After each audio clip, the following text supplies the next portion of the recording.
Don't judge me, guys. Don't judge me. We are here. I'm gonna start wearing. Let me see. Is anyone joining? No one? Wait, I gotta pick Sasha. Becca!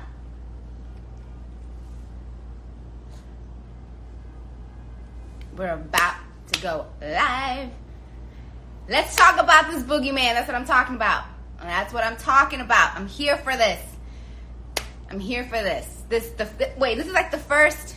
Yo, I'm the first one. I know, you're here. All right. Well, I did start 5 minutes late, so I'm going to give everybody a second to come in.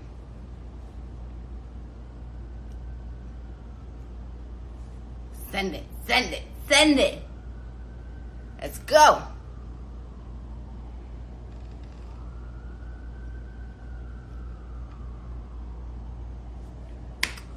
Where's everybody at, guys? Come on, to Carmireli.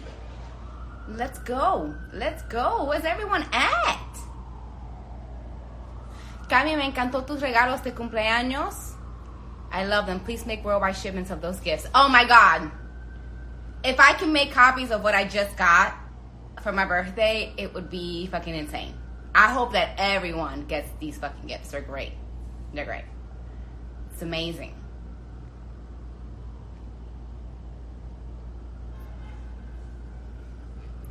Let me see here. Where is everybody? Oh, there's my baby. There's my baby. Ahí vamos. There you go. My B-Day was good. I got really wasted, and I sang Welcome to the Jungle. Of course I did, but it was great. I had so much fun. And I got lots of cake and cookies.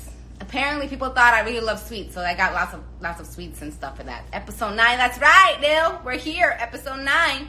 Mira, look at Ruben and fucking Kaiden got me. Tacos and true crime. I mean, this is the best shirt ever. I'm gonna start promoting shirts on my True Carmireli. There might be surprises with that later, but we'll do that. But yeah, true crimes and tacos and true crime. That was sent by Ruben. I'm so excited. Oh, I'm happy for you, Carm. Thank you, my love. Thank you. So, for those who are hopping in now, we're doing Mike Myers tonight. Make merch. I'll buy it. It's on the way. It's on the way. It's on the way. Oh, here's another. Well, wait. Here's another gift that I got that I laughed when I got it from my friends Evan and Bernice. This is hilarious. Isn't this some shit from like Stranger Things? My dog and me, like 80s vibe. How cool is that shit? How cool is that shit? I laughed my ass off when this was on. I just laughed. It was great. So I put that next to Sasha. Sasha watches it over. Oh my God. Dill's laughing at me. But where is everybody? Where's everyone at? I'm just gonna wait for Dylan to hop on. We'll do this thing. But I wanted to have people come on so I can show what my good friend Devon got me. I'll show you a few things. Let me see if I can grab them. So Devon makes some cool stuff, some really cool stuff. Dylan's gonna be on. Yes, Dylan's coming on. So, I don't know if you guys saw my True Carmireli page today, but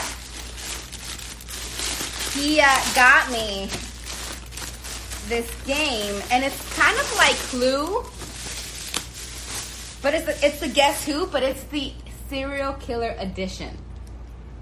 Serial Killer Edition. Like, how cool is that? And has it's fucking awesome. So, I mean, I'll show that more. He gave me this tote, which I'm going to wear. I don't care what anyone says. It says, just a girl who loves serial killers.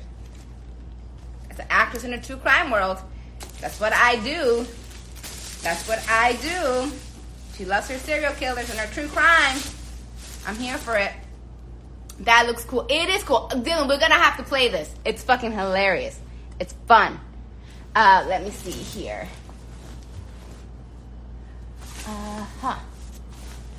I think I got, it's probably here somewhere. Maybe. Or maybe not. It's probably in this bag. Oh, good. The camera fell. Shit. It'd be like that sometimes. It'd be like that. I'm trying to grab this stuff, but you know. So I got this card. Oh my God, why do you gotta steal my bag? You can just ask for it. I'll give it to you. I got this card from him. It's great. It's great. He is awesome. I'm so grateful for his friendship. I've known him for almost 7 years. He's a great guy, and I'm so glad.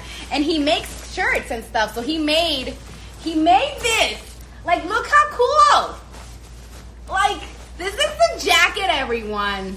Like, you need to follow him. You guys need to follow him.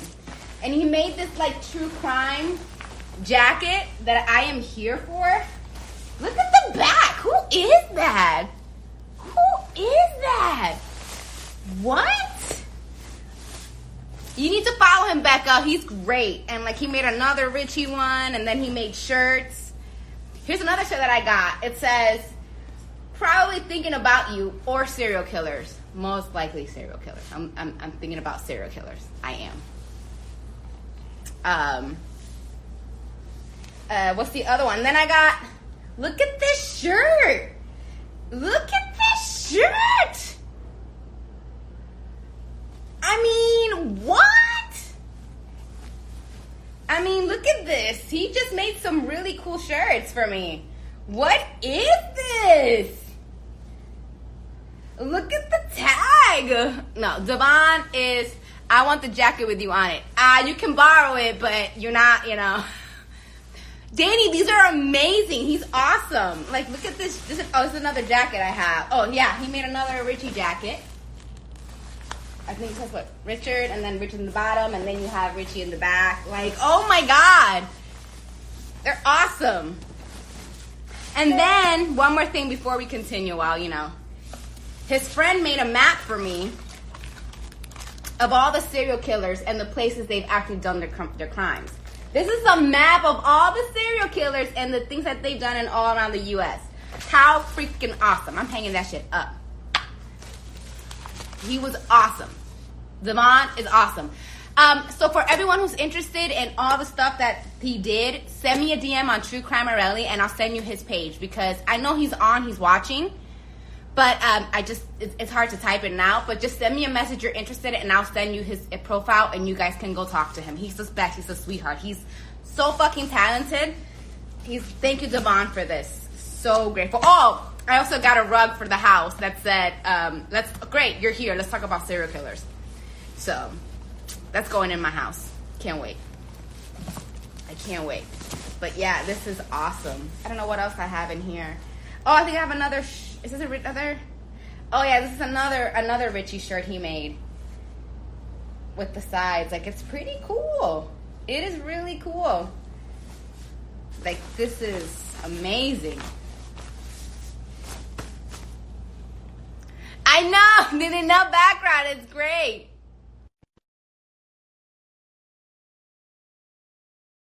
But this one though, this is great. This jacket. I'm here for it.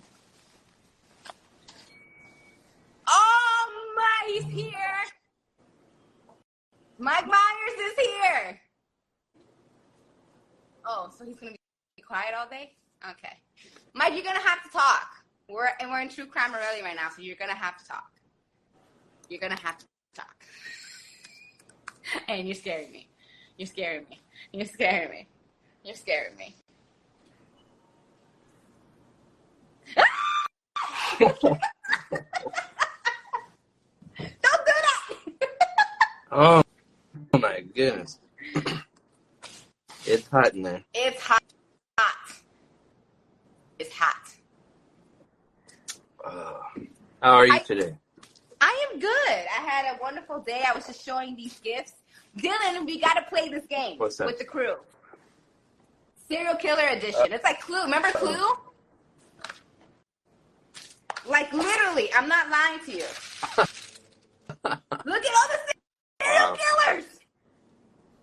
That's crazy. Look over here. I'm excited. Yeah. So, Mike Myers. Yes. Everybody voted for that last week. So, this is not my forte, but he's a serial killer. So, we are going to be talking. But Yeah. this episode, I'm literally going to hand it over to Dylan. Because Dylan is the Mike Myers expertise over here. And I will be asking questions, though. Yes. I'm going to be like the host, like the reporter, right? Right. So, if you want to start, you let me know. All right. Well, Michael Myers came to life in 1978 by director John Carpenter, who pretty much made in a lot of people's mind, the best slasher film of all time, which is Halloween. That's right. 1978.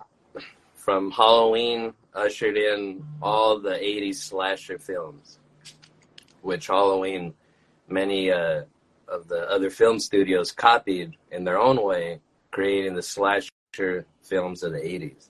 So, this film in particular started out as a low-budget film, not expected to gain the attention and success that it did, but it exploded throughout cinemas all across the country. As far as the story of Michael Myers and his origin, it's very much in the realm of shadow, in the sense that we don't really know what made him evil. He's kind of a mysterious figure who, for some reason, and people still cannot explain, even throughout all the films that have been made, they don't know why he's evil and why he kills. At the age of about, I think it's, let me look here, I wrote it down, 6 years old, he killed his sister Judith Myers. Yeah. And from there, he was arrested and taken to a hospital where for a long period of time he was observed by his doctor, Dr. Samuel Loomis, who realized and recognized the evil in the boy far greater than what the people in the institution comprehended. Yeah. However, in 1978, Michael Myers escapes the mental institution, Smith's Grove, and goes back to his hometown of Haddonfield, where he killed his sister, and creates havoc on Halloween night. Perfect storyline for a scary movie. And very interesting thing, 1978, when the film was released, that's the year Ted Bundy escaped from the courthouse, went into Florida and killed the women at Chi Omega in Florida. Wow. That's right. Yeah, 1978 was a bad year. That was the year Jeffrey Dahmer had his first kill. Yeah. That's the year they caught John Wayne Gacy and he confessed. So a lot of crazy things happened in 78, and there's even more than that. But, yeah, for whatever reason, Halloween seems to be, was released at a time where things were going down, specifically in the true crime community. Yeah. And for whatever reason, I think it helped I don't know if it's good or bad, but helped the shift in consciousness between horror, true crime, and making it something popular. Yeah. Popular. Have you seen the original film, 1978 Yes. Halloween? I have. Yeah. Yeah. Okay. I have. A lot of people, that's one of their favorite slasher films.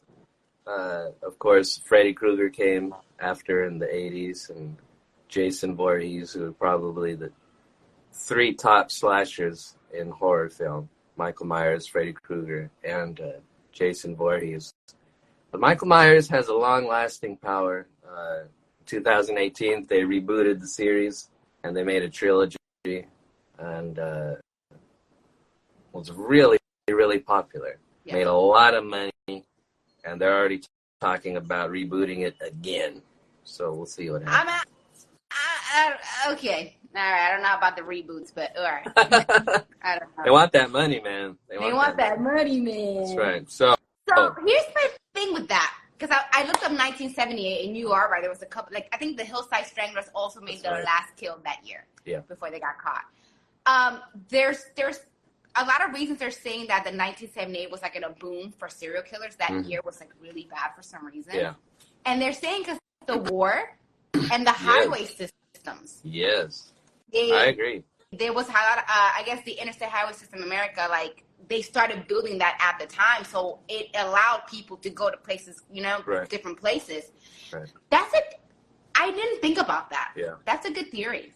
Definitely. But with Mike Myers, do you think that they created Mike Myers based off real serial killers, like, at the time? Because they did bring it out in 1978 when all these things were happening. Do you think that maybe John Carpenter was influenced? I think he was, personally. He never quite admitted to it, but I mean, Ted Bundy, America was looking for this man who had escaped the courthouse jail. It was very widespread in the news type event. I'm sure he heard that somewhere. I can't help it. He had to. And with Dahmer and with Gacy, like, he had to. Apparently, the idea of having it be a child who killed his sister is that I think he had come across a child who he said when he looked at his child, I don't know if it was through a hospital or what, but this child had the most evil presence that he had ever experienced, and it always stuck with him. And from there, he said, well, let me write about a boy who is evil personified. So that's what he admits to being the content that inspired Halloween. But I can't help but imagine that what was happening in the news, definitely he tapped into that, for sure. So it's funny. I was just going to say, for some reason I didn't say his name, but I feel like Mike Myers was influenced by Ed Kemper. I looked that up, and as I looked it up, it was like Mike Myers was actually real life was influenced by urban legends and a couple of real life serial killers, Stanley Stiers and Ed Kemper. I didn't know that. And I was like, for some reason, his stance and like the way he is, very much like Ed Kemper, and he was. That's insane. I could see that. I mean, rabbit hole. I mean, I could, Ed Kemper was driving around, picking up girls, stalking them. Getting these hitchhikers and killing them. And in the film, in the 1978 film, Michael Myers is riding around in the station wagon, stalking these young girls, and eventually killing them. So I could definitely see that comparison. I've selected 3 serial killers to talk about that I feel if you put them all together, they would equal Michael Myers. Who do you think? Go. I'm ready. All right. So the most legendary thing and the first thing you notice about the character of Michael Myers is his mask. A masked serial killer. Ed Gein! Ed Gein, for sure. For sure. But there's also the Beast of Jersey. The Beast of Jersey? If you look him up, the Beast of Jersey, and he has a mask very similar to Michael Myers. And this is in 1951 through 1971. His name is Edward? Yes. Oh. Edward Pavement. Wow. So he wore a rubber mask very similar to the Michael Myers mask with a wig on top. And he was a serial sex offender rapist. And what he'd do is he'd wear this stuff and he'd creep into houses and he'd offend whoever was there, particularly women and children. Now, Jersey, we're not talking about New Jersey in America. We're talking about the Isle of Jersey, which is in Europe. And so this guy, I mean, if you look at him, he looks like a very old version of what Michael Myers would be. Almost like if you made a noir film on Michael Myers, he would, the way he looks, it looks very, very similar, very odd. right now. That's insane. He even played Santa once. Yes. That's crazy. He said, Edward John Luis, I don't know how to say his last name, said Pisnell? Probably. Pisnell, dubbed the Beast of Jersey, was a notorious sex offender who terrorized the Channel Island of Jersey between 1957 and 1971. He entered homes at night dressed in a rubber mask and nail-studded wristlets, attacking women and children. His wife, Joanne Pisnell, was the founder of Community Home in Jersey, where at her request, he once played Santa Claus. Wow. Wow, that's insane. So how scary would it be to actually see a person like that come into your house? I would oh my God. Yeah. I would shit my pants. Yeah. I would shit my pants multiple times. Not gonna lie. Where he got that idea of using a mask like that, who knows? It's really That's what I'm like. That's what I was looking for. Like, I'm looking at biography, but he doesn't have a lot of information. No. He's called the Beast of Jersey. The Beast of Jersey. If you type that in, you can check out a picture of him, and it shows him in his mask, which looks very creepy. Like it's almost like homeless Michael Myers, actually. That's what it looks like. Wow. Yeah. So I thought that that component of creeping into houses and killing women and the mask is totally Michael Myers. For sure. Wow. Well, I mean, I'll see if I can find more information on him. As for like on the spot. I mean, look at this creepy ass mask, though. Yeah. Spooky. Definitely, guys, look him up. That's crazy. So the second one would be a Canadian serial killer. Oh boy. Named Alan Leger. That's spelled ALLANLEGERE. Alan Leger. Which he was better known as the Monster of Miramichi, which is a town in Canada. Now, the story of Michael Myers is that he escaped the hospital, went back to his hometown, and caused terror and havoc there as a slasher. Now, Alan Leger was a troubled young man, crime, burglary, etc. Now, he amassed a little group of other criminals, and this one particular day, they went to rob a store, 3 of them, and it was an elderly woman and man, and in the confrontation, they tried to kill both of them, but the woman survived and the man died, and they were all arrested, convicted, and taken to prison. Yeah. Alan Leger was a different type of person in the sense that he had a strong sense of vendetta. He had a huge... like Mike Myers? Yes, had a huge aspect of hate in himself and for his town of Miramichi. So what he did and how he escaped is he gave himself an ear infection. And he gave himself an ear infection. I can't remember the details, and I'll leave this to people to look it up so when they do their own research. But I don't know if he put feces in his ear or what, but he gave himself an ear infection. So that when they were transporting him from the prison to the hospital, this was going to be his way he was going to escape. Very much like in Halloween 2018 when they're transferring Michael Myers from the prison to another prison, he escapes on the bus. But in Alan Leger's case, as he's in the hospital, he asks to use the restroom. While he's in the restroom, I think he had like a piece of wire or something. I think he undoes his handcuffs, comes storming out of the restroom, and starts beating and pretending he has a gun, I believe. Anyway, he escapes, and that whole area of Canada is looking for Alan Leger. Wow.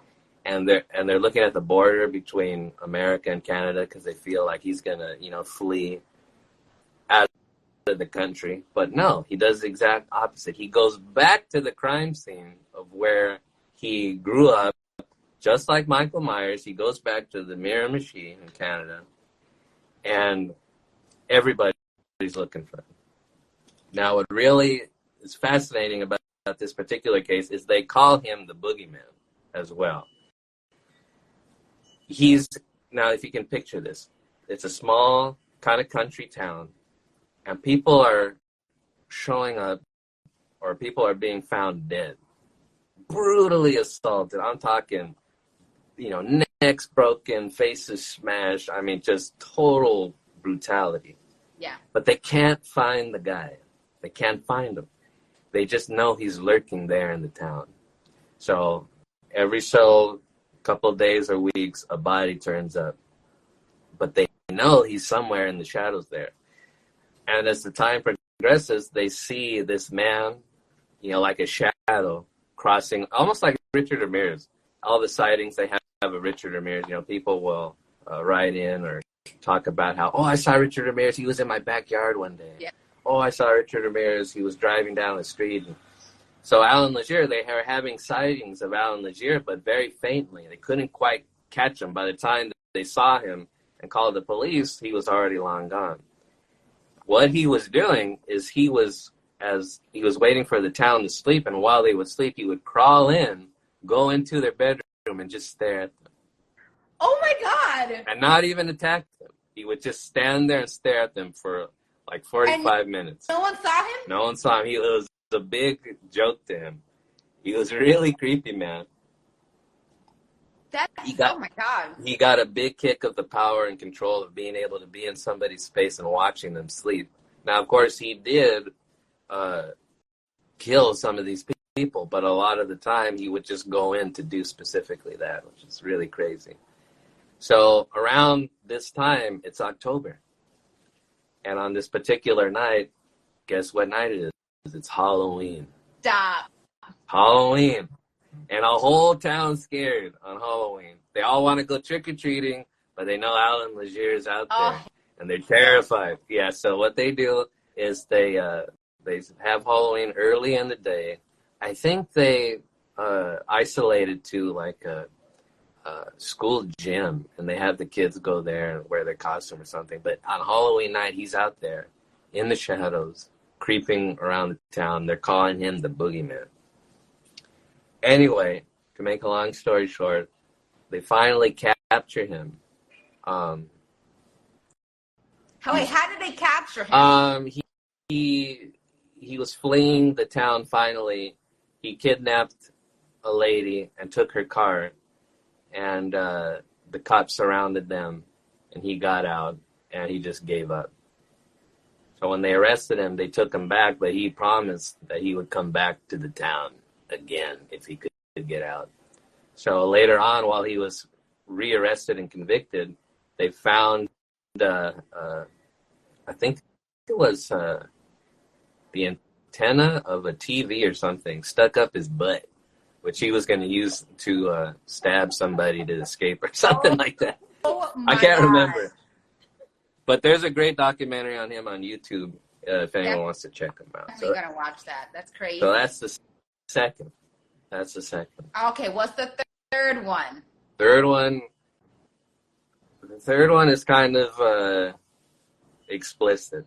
So I'm giving everybody that. Explicit. I'm giving everybody that warning now because it's kind of triggering. Explicit, triggering content, guys. Yeah. I'm here for it. Okay, so we have the masked serial rapist. Yeah. We have Alan Leger, the serial killer, who they call the boogeyman, who's literally terrorizing people on Halloween. And the third is an 8-year-old Indian boy named Amarjit Sada. Now, this is in India, and you spell his name Marjeet, last name Sada, Sada. Now, he's an 8-year-old who killed 3 babies in India.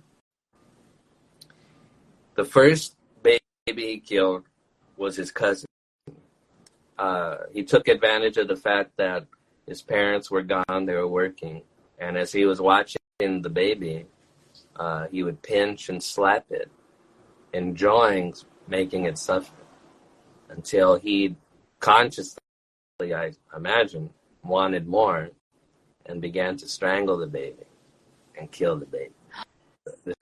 This is an 8-year-old Indian boy. So what happened was he buried this baby. That was a very rural area in India. And it was missing. Time passes. Now he kills his 8-month-old sister, who in the same fashion strangled it. And I think with this particular one, beat it over the head with a rock or something like that. That's an 8-year-old kid. If you look at pictures of him, there's one picture, he looks kind of creepy, but the other pictures, he just looks like a normal little boy. And what happened is his family suspected Amarjit, and they asked him, what happened? Where's your sister? And he admitted to it with no kind of guilt, no kind of remorse, admitting to it like saying, hey, where did you leave your bike? Oh, well, I put it over there. Just zero empathy whatsoever. So in India, when you're on the low end of the spectrum, you live in a rural country that is kind of outside of the main populace of your city. So you're living in a bubble within a bubble.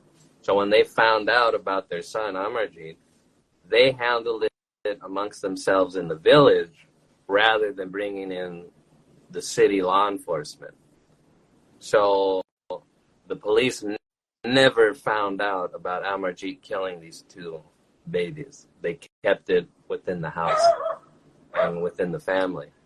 And they said, well, he's 8 years old. He there's no way he knows what he's doing. It's some terrible, crazy misfortune of who knows what.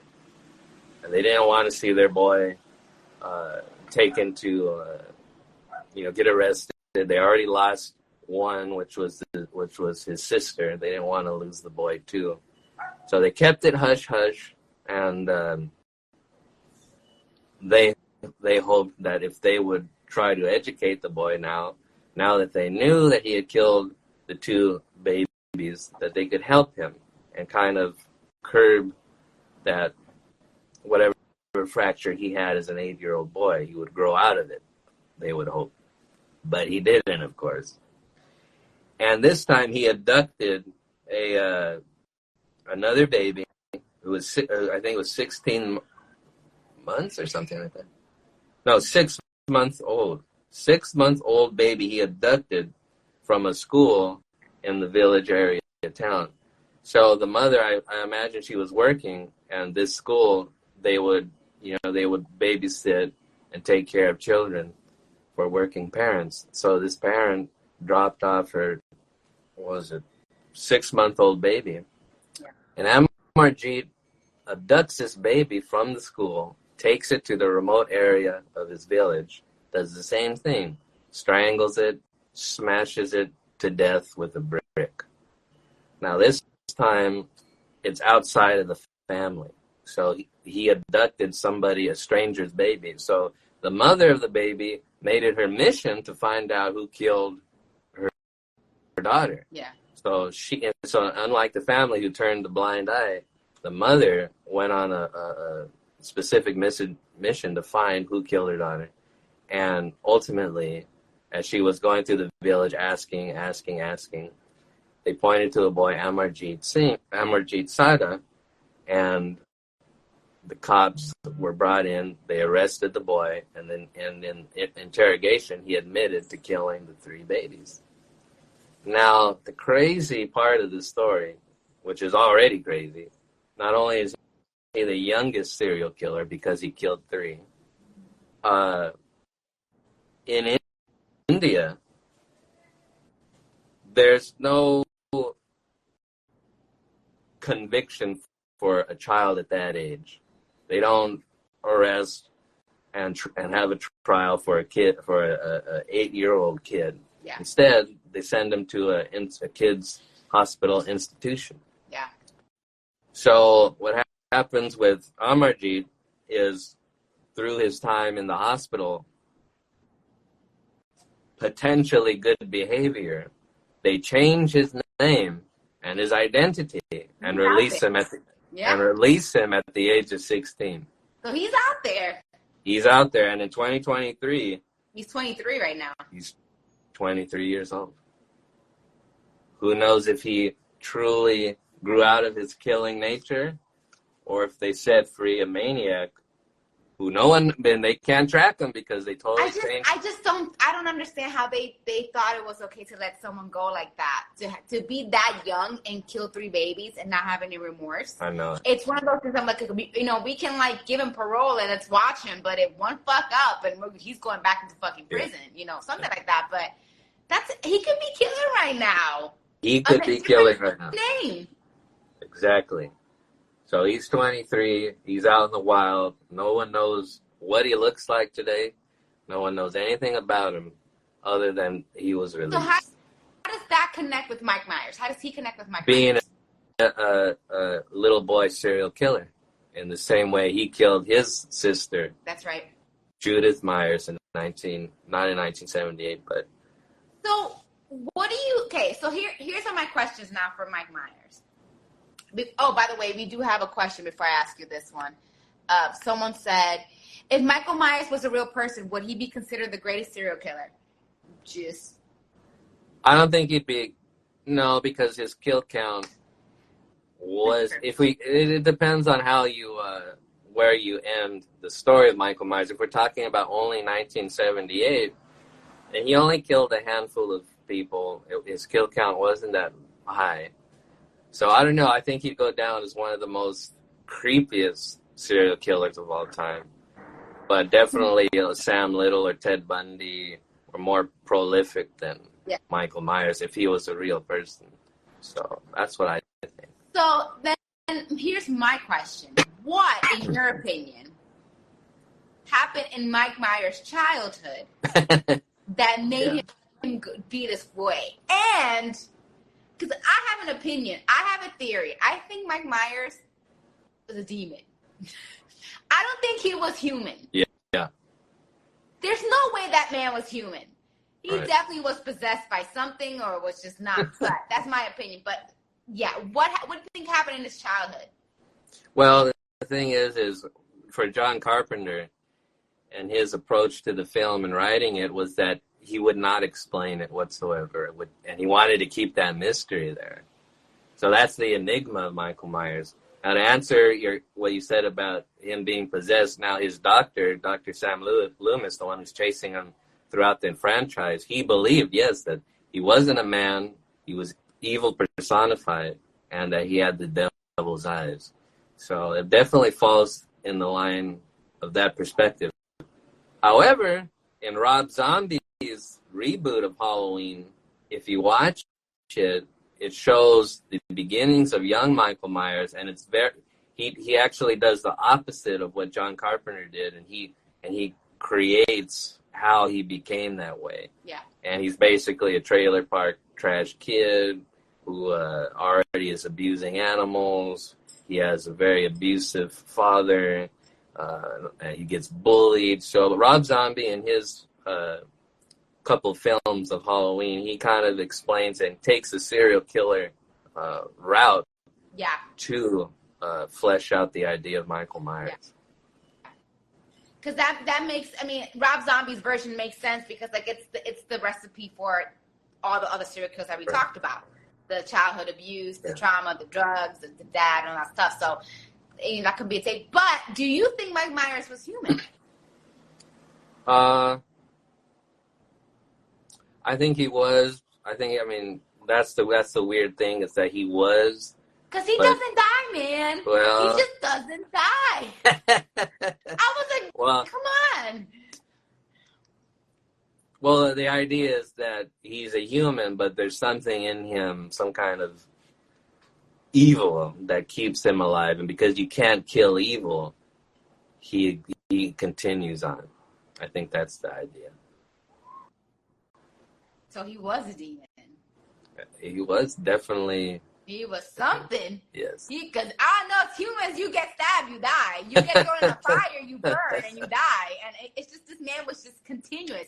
He was on a mission. Now, The question I always wonder, why did he always, why was his reasoning to go kill his sister? What was it about going back and killing his sister? I never understood that. Well, the idea is that in the 1978 film, Laurie Strode, who's played by Jamie Lee Curtis, in the 1978 film, that's not his sister. He kills his sister as a boy. He comes back to town and kills other women and men. Okay. But Jamie Lee Curtis's character, Laurie Strode, is just one of those girls. Now, it was John Carpenter's idea to only make Halloween 1978. He had no plan whatsoever to make part 2. But because it exploded, because the studios bought the rights to it, they wanted and demanded a part 2. So for part 2, he said, okay, well, hell, let's make Laurie Strode his sister. So that's where the idea that Michael Myers is chasing his sister, that comes from part 2 throughout the franchise. So it was something invented in part 2 to elaborate and create a bigger story. So what was the reasoning in part 2 for him to come back and kill his sister? Because after that, it was just a never-ending story of him chasing his sister. Again, even though John Carpenter used that kind of idea of killing his sister, he still never explained why. Damn it, John Carpenter, what's wrong with you? Well, it's very smart because he has people, asking, well, why? Well, why? And then, there are whole, forums and blogs talking about why did he do it? So. That's awesome. Yeah. That's interesting. That's really interesting that you mashed up those three. I mean, I've heard about the little kid, but the other 2 serial killers I've never heard of, and that's really interesting. Yeah. And so I did a little fun film with my friends called You Can't Kill the Boogeyman. Go watch that, everyone. Free on it's YouTube. On YouTube. Yeah. And one of the guys that was playing Michael Myers, he's like, I don't know how to be Michael Myers. I said, check it out. Pretend you're Ted Bundy with a mask on. That was my advice to him. I can see that. And for him, that clicked. It's like, okay, I'm Ted Bundy with a mask on. So, a lot of these serial killers that we talk about, they're in it for thrills. They love impacting fear in the community, in people. They get off on that power and control. And, Michael Myers definitely embodies all of that serial killer type mentality. But you know what's crazy? I don't think Mike Myers, for some reason, I have never thought of Mike Myers going oh, this is interesting. I'm going to go into town and kill some people. It was more of like a hatred or an anger. Yeah. So that's why I always ask, did something happen to him that he just keeps coming back to this fucking little town and I'm going to fuck shit up here because fuck you, town. Yeah, I think so. I mean, that's the motivation for him going back to the town of Haddonfield, where he could have went to another town, another city, another state, but there's some bond and some connection between him and Haddonfield where he has this compulsive feeling to wind up there and continue killing. Yeah. Very much like Alan Legier, who could have, if he was smart, totally left that area, left the hospital, wherever the hospital area was, and move out away from there. He decides to go right back to the people. And stare at people sleeping for 45 minutes. That's nuts. At least Mike Myers was killing people. This man was just staring for 45 minutes in the room, just I think that's even creepier than actually being killed. I'm sorry, Richard Ramirez, they took your spot. Not gonna lie, you're pretty creepy. But this man staring at you for 45 minutes straight in your house, that's definitely some stalking shit right there. Richie, you should take some notes, Richie. That's creepy. It is creepy. It is. Yeah. It's just that idea of being completely vulnerable and having somebody in your space. Yeah. I think the only thing that rivals that is being in the shower and somebody being right there. Oh, hell no. Oh, hell no. And because you're vulnerable, if you're naked, you have nowhere to go. You just got 2 options. You're going to fight or you're going to get stabbed. One or the other. Yeah. You're just going to die either way. But, I don't know. Yeah. Does anyone have any questions for Dylan and Mike Myers? I mean, I've asked my question, guys. Thought I popped in before bed. Brandon! El Paso. El Paso says, like Pennywise in It, a cursed town. That's right, town of Derry. Where everything, well, that's kind of interesting that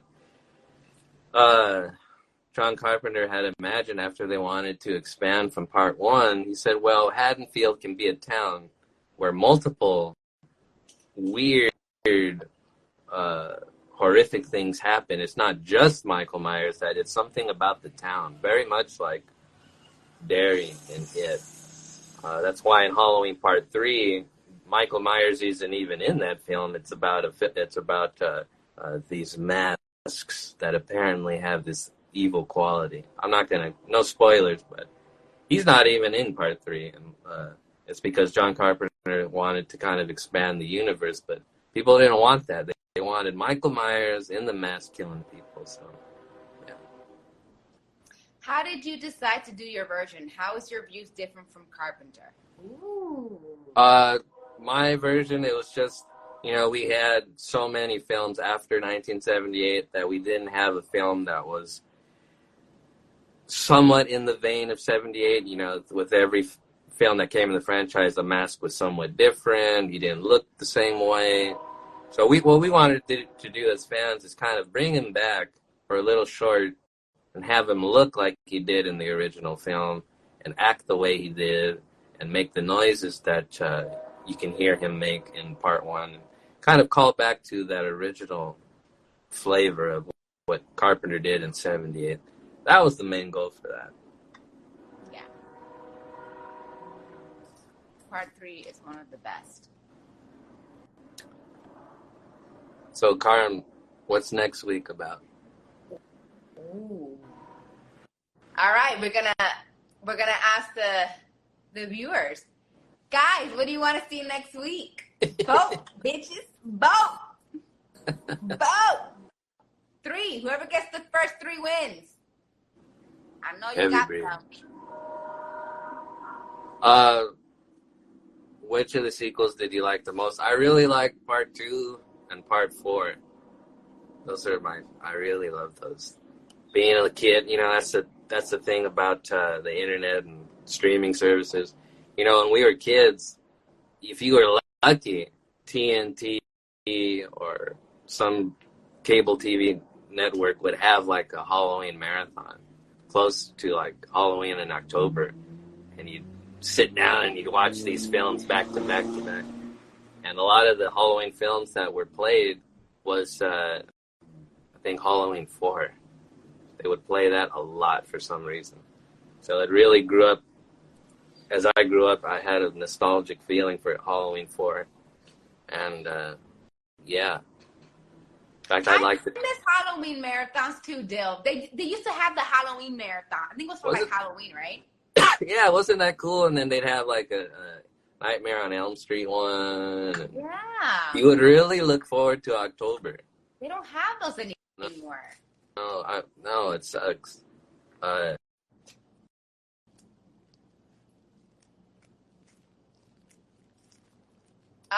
I think I lost you for some reason, and you have no sound now. Yo. There you back. Yo. Okay. I think it was, and that's something you've been talking about a lot, nostalgia, this month. And it was so cool to know and hear on a commercial or from a TV guide and say, oh, man, Halloween or Friday the 13th is going to be on this day, and I'm so excited to watch it. It's like Shark Week, but Halloween, even cooler. It's like a whole week of like fucking slashers, and you were like, yeah, I can't wait to get home from school to watch this shit. That's right. And then they had like Twilight Zone marathon. Oh, I think they still have the Twilight Zone marathon. You know where they do that shit? On the Sci-Fi Channel. For Halloween, that's where they would have all the Halloween, all the Twilight Zones. Yeah. Like, I remember that. For Halloween, it was great. Those are good times, man. Guys, what do you want to see next episode? we clearly don't discriminate here. Even fictional serial killers get an episode, all right? Mike Myers got an episode. What podcast you know talks about Mike Myers and a true crime podcast? Nobody. Nobody. Take that, fuckers. Brandon says, I just have a Halloween marathon going on all damn year. That's right. That's right. Brandon said Kruger. We're going to do Kruger next year. There's 2 Krugers right now. Brandon said talk about me for an episode. Good. There's 2 Freddy Cougars in here. I think someone else said it too. Yeah, Deadleg said Freddy Cougar. Oh, Leatherface. Okay. Oh my God. So now we got to find 3. We got to save these for October, man. I know, guys. Yeah, if he's going Freddy, I'm going Jason. Let's change it up. The Exorcist, bruh. Oh, God.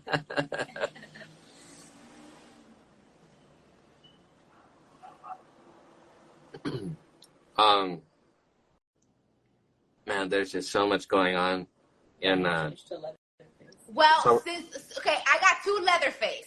Good Lord. Oh, well, that could 3. I know exactly what we're doing. Next week is Ed Gein, because we're gonna connect Leatherface with Ed Gein. Go. You got it, man. We got it, man. Ed Gein, episode 10. Parallel to Leatherface and how they connect. And then we'll talk about Freddy Krueger. Don't worry. And we saw, I think it was Ed Gein's shovel, or... No! We saw, remember in the museum, they had his, a couple of, masks and stuff. They framed it up in the Zach Baggins Museum. Yeah. Yeah? We saw some Ed Gein stuff. That was it was really cool. Let me hop on that episode. Yes, you can, Brandon. You good. You can hop on that episode. Anybody have any questions? I did start a little late, so we're going to end at 8:05 or so, or 7. But, if you guys want to ask questions, now is the time. If you want to hop on and ask a question, now is the time. You guys got 7-8 minutes. Hey, thanks, man. Appreciate it. Wow, talking about news and true crime. This lady in Wisconsin, Taylor Shaw Business. Holy cow. Wait, so apparently, I think I've heard of that. What is that? Type of Taylor, Taylor, Shaw Business, CSCHA Business. Oh my God. Okay, hold on. So she was fascinated with Jeffrey Dahmer, had a bunch of Dahmer pics on her phone, pentagrams, whatnot. She even took a selfie with one of Jeffrey Dahmer's photos. And she killed her high school buddy, who later on became kind of like a friend with benefits. Yeah. Killed him on her bed with a chain, strangled him, chopped off his head, had sex with him, had sex with the body with the dildo, and cut him up.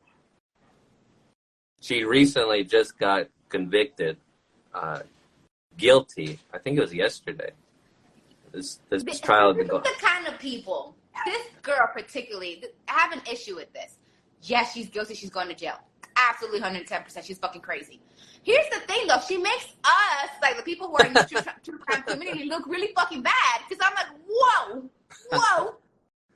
I read my Jeffrey Dahmer. I read my Richard Ramirez. That does not mean I'm going to go fucking kill somebody and abuse their corpse. You know what I'm saying? But there's some people that you have to be careful.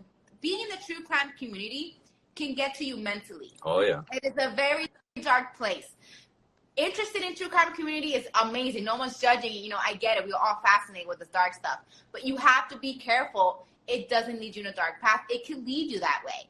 And it can suck you in. And the curiosity of the human being, of the mind, some people get too obsessed and too into it that they want to feel, maybe want to, I wonder what it feels like if I cut somebody up or if I kill someone. And that's where you need to know the difference between, you're crossing boundaries now. You're crossing the line. Oh, yeah. 1,000. She crossed the line. I'm sure she wanted to know what Jeffrey Dahmer felt. Yep. Like the girl who was inspired by Richard Ramirez and Drew. Yeah. She's making us look bad. No no, and it doesn't make you look cool. So you have to be careful. Everyone's watching. Like when if you are in the true crime community, and there are some people who have their favorite serial killers, their favorite cases, which I do. I'm known for, the Night Stalker's my favorite. But you got to know the boundary. You got to know the line between, okay, this is how much you can do, and don't cross it. You're not going to hurt people. We're not doing that because we're not here for that. Yeah, it's the worst kind of subject matter. So you can't be involved in it to such a degree where you're not putting up boundaries and self-introspection to be able to see, well, wait a minute. You have to self-analyze yourself quite often, like Jason Maas, who wrote all the serial killers. He ended up committing suicide, and you can only imagine that with having met all these serial killers in prison and writing them and catfishing them. Well, the thing is, a lot of people in the true crime community, a lot of them, I'm saying all of them, most of them have depression, have some kind of mental issue or traumas that are affecting, that connects them to the true crime community. It makes you feel like at home, right?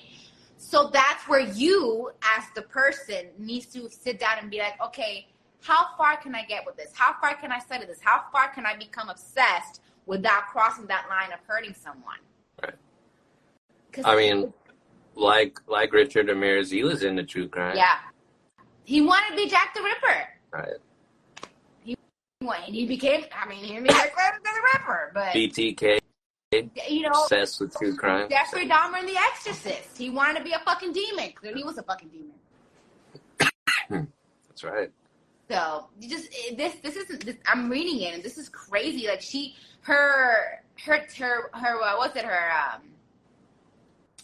their interrogation, like, she's saying that the first thing she took off was the lover's head, and that she was very excited about abusing the corpse. Like, it wasn't like she was like, I'm sorry, I don't know. It was like, yeah, I was really excited to fuck a corpse right now. Yeah, if you watch the interrogation, which is on YouTube, she's just totally out of her mind, just talking about it like, hey, man, how was Disneyland? That's how she's talking about it. Wow. Yeah, no, she needs to be taken to a mental institution and be locked up. That's not normal human behavior. That's insane to me. I'm glad they found her guilty. Yeah. That's crazy.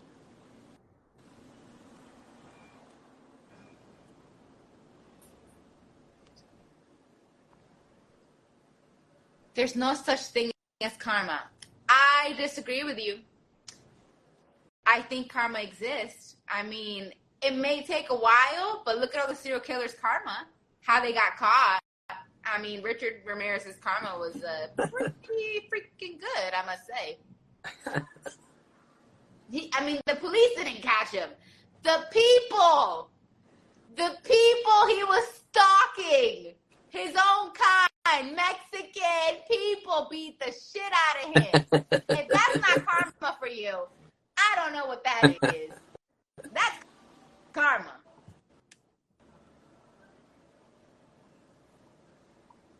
I just want tacos, man. That's all I want. Tacos and true crime. Tacos and true crime. I have all these shirts now that I'm going to wear. And like, look at this. This is my new bag. I'm just a girl who loves serial killers. I'm gonna be shammed and shanked in the streets when I wear that tote. See, then every person killed by a serial killer got their karma too, according to that. In hell, you do. In hell, you do. What he said. The victims got their karma. The victims, they got killed. Rest in peace, R.I.P. But they got their karma. You don't think those serial killers are paying right now getting tortured and shit? You don't think that they're not getting tortured right now? Oh, they are, man. Yeah, but the karma here is not as bad as the karma on the other side. That's what you're not getting. That's true. That karma on the other side, you want to make sure you repent here before you get on that side. Because when you get on that side and you land on that side, and I mean the dark side, you're fucked. Let's not go there. So you want to just make sure your shit is in place before you go on that side. That's right. That's right, El Paso. Tortured in the grave. You don't want that. You don't want that. You don't want that. All right. Ed Gein. They wish there was karma on the other side. They wish there was karma on the other. Y'all have not been listening to me the last 2 minutes that I've been saying that shit. What are y'all smoking? And give me some. And but next week, Ed Gein, we're paralleling with Leatherface because clearly we all know Leatherface was inspired by Ed Gein. Right. We all know this, right? So we'll talk about both of them or connect the dots. Dillon will give the speech of the parallel, how that works, because he always does. And, Ed Gein next Thursday, guys. You chose it, and we're here. Tacos and True Crime. Thank you, Dillon. Let's go get some tacos, man. Let's go. Let's go, man. I'm dying.